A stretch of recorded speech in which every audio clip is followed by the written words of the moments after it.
আমাদের পাহাড় আছে, আমাদের জঙ্গল আছে, আমাদের সুন্দরবন আছে, অনেক এরিয়া আছে যেখানে মানুষ হসপিটালে যেতে পারে না।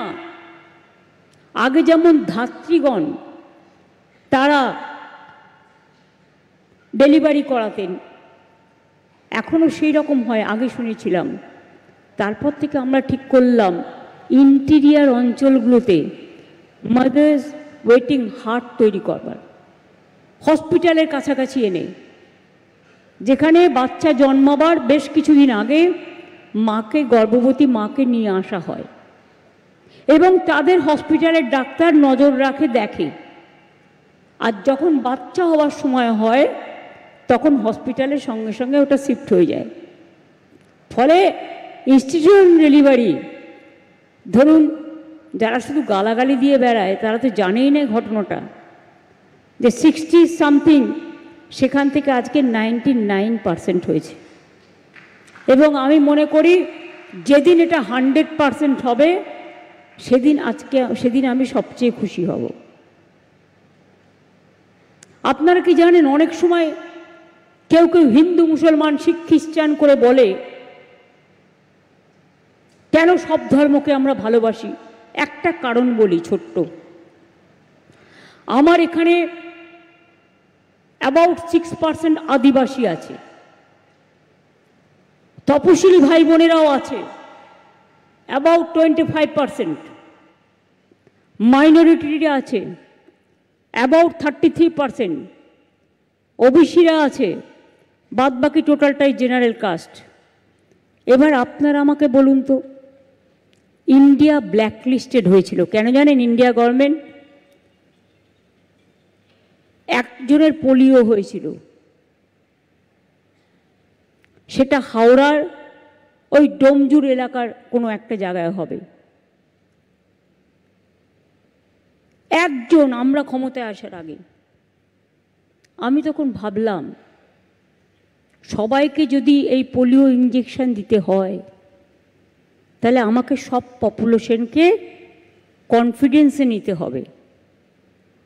তখন আমি পুরোহিত থেকে শুরু করে, ইমাম, মুয়াজ্জম থেকে শুরু করে সবাইকে বললাম, আপনারা আজানও করবেন, রোজা মাসে নামাজও করবেন, কিন্তু মনে রাখবেন সমাজের কিছু বিশিষ্ট কাজ আছে, আগে আপনাদের করতে হবে। কারণ আগে অনেকে এটা করতো না, পোলিও ইঞ্জেকশন দিতে গেলে ভাবতো কি খারাপ হবে। আমি বললাম না, এটা ভুল ধারণা। তারপরে সবাই দিতে শুরু করলো এবং ইমাম, মুয়াজ্জমরা, পুরোহিতরা আমাকে সবাই খুব হেল্প করেছিলেন।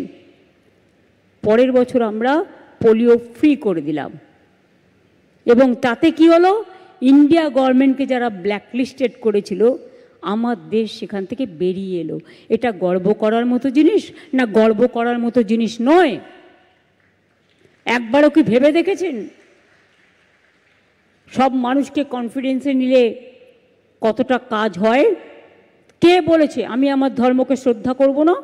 ধর্ম যার যার আপনার, উৎসব কিন্তু সবার। সব মানুষকে মিলেমিশে একটা দেশ তৈরি হয়। এই দেশে তো একটা রাজ্য নয়, কত রাজ্য, এক একটা রাজ্যের এক একটা ভাষা, এক একটা রাজ্যের এক একটা শিক্ষা, এক একটা রাজ্যের এক একটা খাওয়া দাওয়া, এক একটা রাজ্যের এক একটা culture. But we respect each and everybody. We respect all culture, and that's why unity in diversity is our tradition, it is our origin, it is our philosophy, it is our ideology.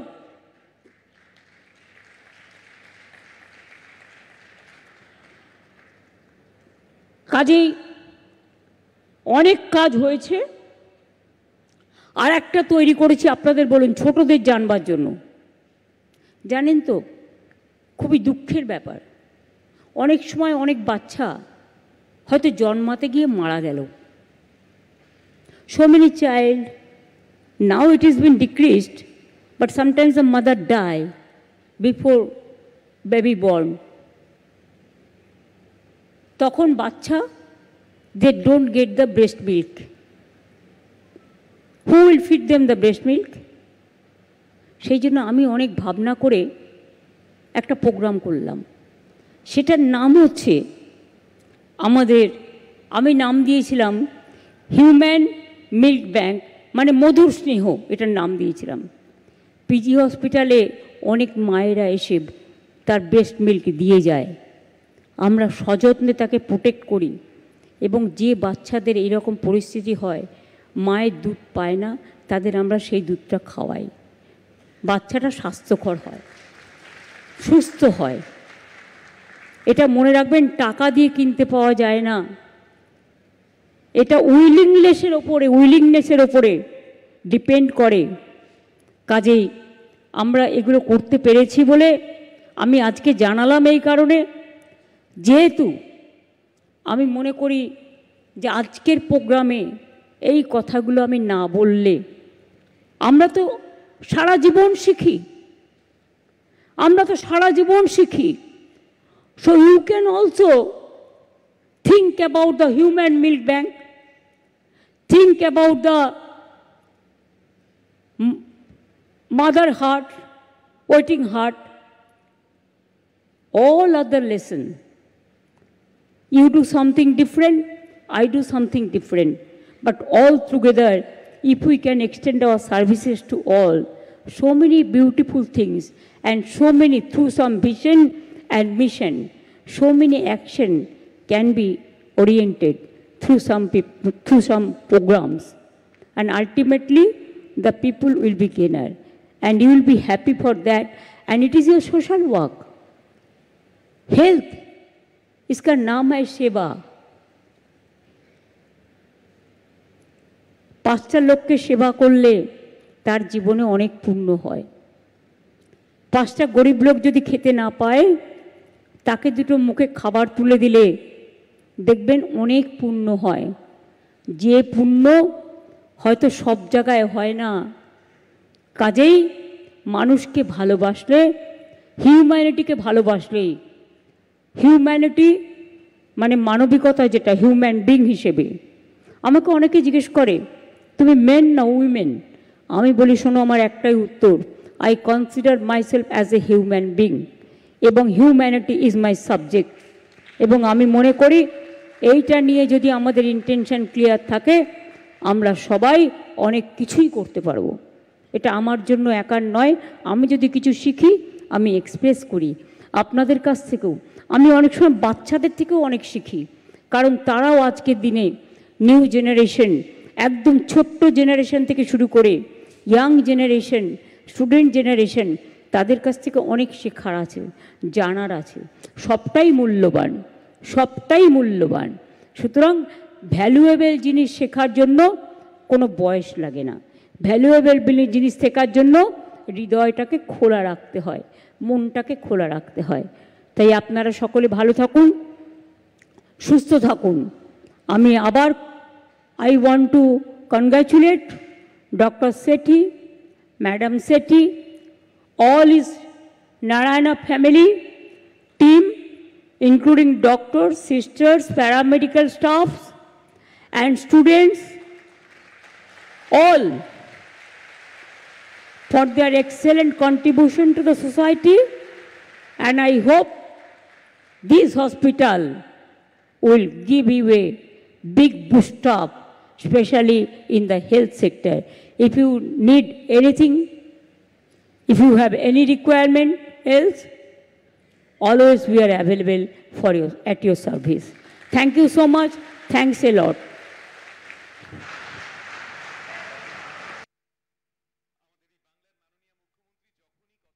লালবাজারের উল্টো দিকে টোরি চেম্বারের জানালার কার্নিশ ভেঙে বিপত্তি।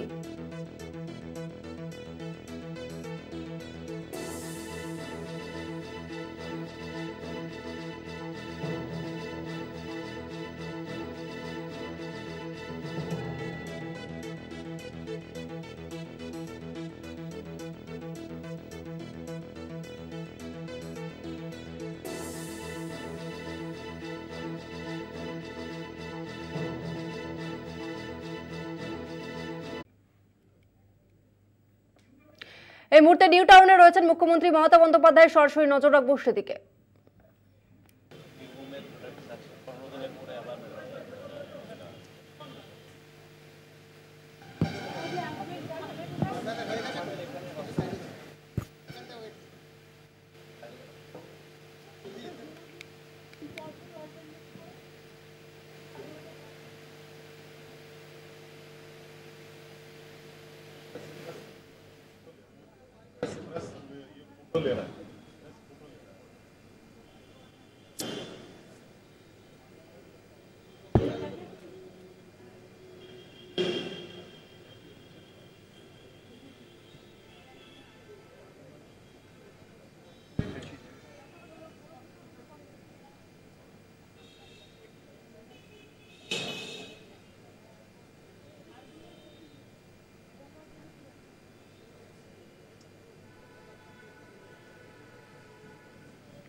চা বাগানের কি হবে মনের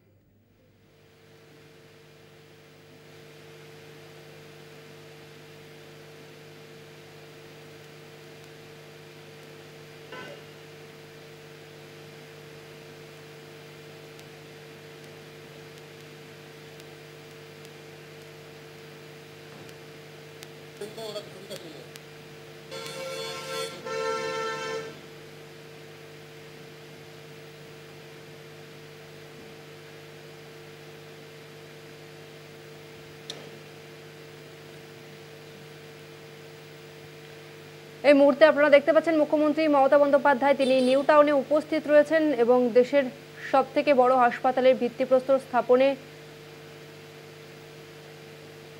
তিনি ছিলেন। আর এই মুহূর্তে তিনি বাংলার হাটে উপস্থিত হয়েছেন, নিউ টাউনের বাংলার হাটে, সেখানে তিনি উপস্থিত রয়েছেন মুখ্যমন্ত্রী মমতা বন্দ্যোপাধ্যায়।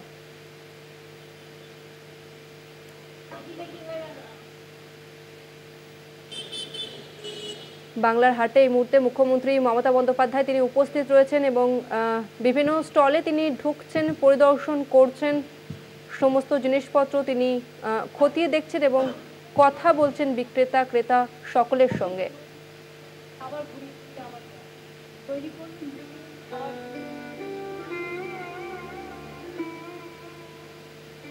মুখ্যমন্ত্রী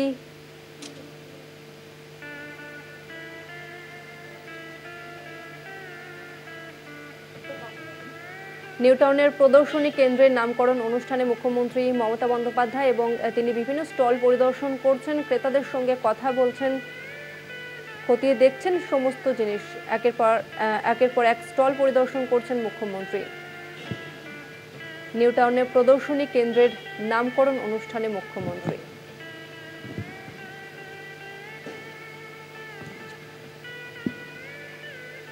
এবং সেখানে তিনি বিভিন্ন দোকান পরিদর্শন করছেন, যে বিভিন্ন স্টল বসেছে, সমস্ত জিনিসপত্র, স্টলে যে ধরনের জিনিসপত্র রয়েছে তা খতিয়ে দেখছেন, ক্রেতাদের সঙ্গে কথাও বলছেন মুখ্যমন্ত্রী মমতা বন্দ্যোপাধ্যায়।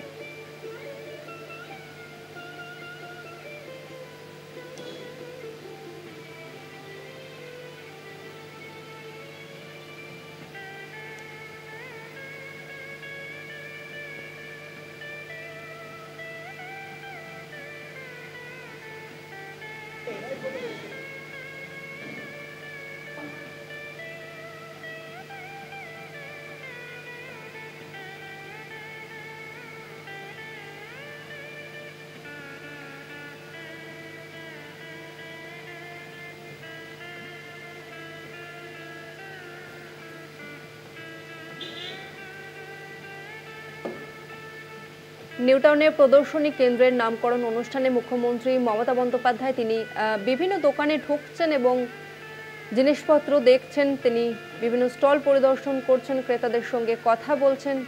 এই মুহূর্তে আপনারা সেই ছবি দেখতে পাচ্ছেন কলকাতা টিভির পর্দায়।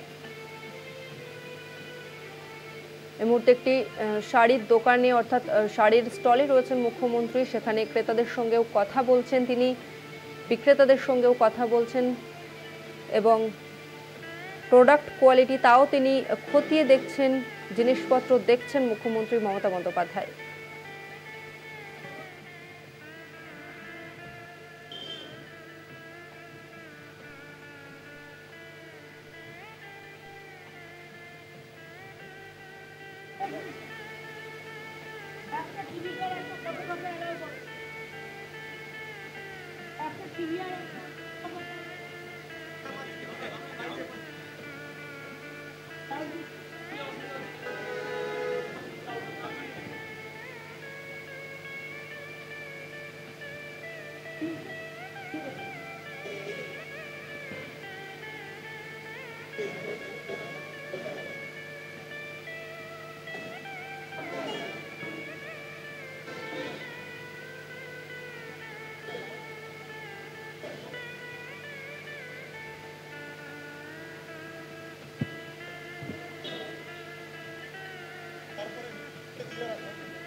নিউটাউনের প্রদর্শনী কেন্দ্রের নামকরণ অনুষ্ঠানে রয়েছেন মুখ্যমন্ত্রী মমতা বন্দ্যোপাধ্যায় এবং বিভিন্ন যে একাধিক স্টল রয়েছে সেখানে তিনি প্রদর্শন করছেন, একের পর এক স্টলে ঢুকছেন, সেখানে বিক্রেতাদের সঙ্গে কথা বলছেন, তিনি নিজের হাতে প্রোডাক্ট খতিয়ে দেখছেন, একই সঙ্গে বিক্রেতা ক্রেতা সকলের সঙ্গে কথা বলছেন মুখ্যমন্ত্রী।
নিউটাউনের প্রদর্শনী কেন্দ্রের নামকরণ অনুষ্ঠানে রয়েছেন মুখ্যমন্ত্রী মমতা বন্দ্যোপাধ্যায় এবং সেখানে গিয়ে তিনি একের পর এক দোকানে ঢুকছেন, সেখানে পরিদর্শন করছেন, অর্থাৎ যেসব বিভিন্ন স্টল রয়েছে সেখানে মুখ্যমন্ত্রী মমতা বন্দ্যোপাধ্যায় তিনি ঢুকছেন, বিক্রেতাদের সঙ্গে কথা বলছেন, জিনিসপত্র খতিয়ে দেখছেন।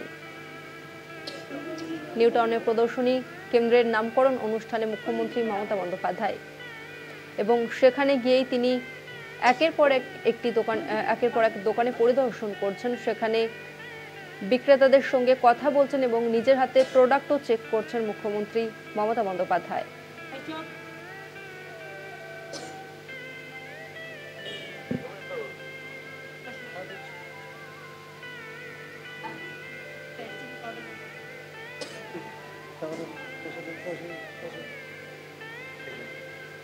বিভিন্ন রকমের স্টলে ঢুকছেন মুখ্যমন্ত্রী মমতা বন্দ্যোপাধ্যায় এবং সেখানে যে সমস্ত প্রোডাক্ট রয়েছে তা তিনি নিজের হাতে দেখছেন।